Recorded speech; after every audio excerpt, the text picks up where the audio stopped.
இயேசு வானேற்றம் பெற்ற பிறகு சிஷ்யர்கள் எருசலேமிற்கு திரும்பினர். அவர்கள் மனதில் குழப்பமும் இல்லை, ஒரு ஆழ்ந்த எதிர்பார்ப்பு மட்டும் இருந்தது. இயேசு சொன்ன அந்த கடைசி வார்த்தை அவர்களை பிடித்தே வைத்தது. மேலிருந்து வரும் ஆற்றலை நீங்கள் பெறுவீர்கள். அவர்கள் மேலறையில் ஒன்றாக கூடினர். பெண்களும் ஆண்களும் மரியாளும் இயேசுவின் சகோதரர்களும் அனைவரும் ஒரே உள்ளத்துடன் பிரார்த்தனை செய்தனர். அவர்கள் பயந்தவர்கள் அல்ல, அவர்கள் ஓடிப்போனவர்கள் அல்ல. இந்த முறை அவர்கள் நின்றார்கள். செயலுக்கான நேரம் வந்துவிட்டதாக உணர்ந்தார்கள்.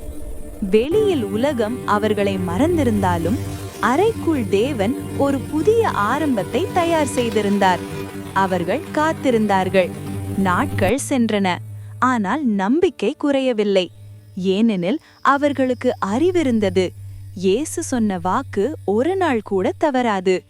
அந்த அமைதியான காத்திருப்பு வரலாற்றை மாற்றும் பெரும் வெடிப்பின் முன் நிமிடங்கள் போல் இருந்தது. பண்டிகை நாள்.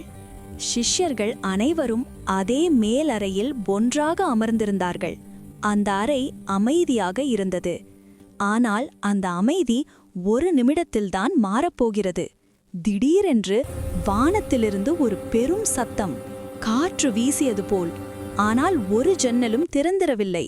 அறை முழுவதும் அந்த சத்தம் நிரம்பியது. அவர்கள் பயப்படுவதற்கு முன்பே ஒளி அறையை தொடியது. அவர்களது மேல் அங்காரங்களைப் போன்ற ஜுவாலைகள் தெரிந்தன.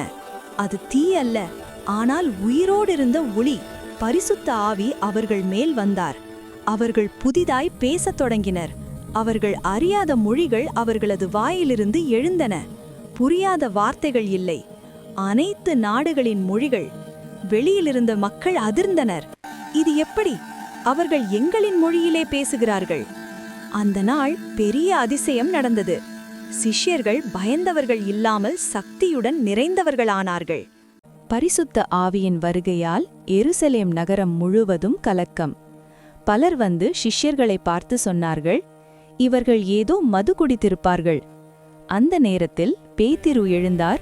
நேற்று வரை பயத்தில் மறைந்திருந்தவர் இன்று முழு துணிச்சலுடன் நிற்பவர்.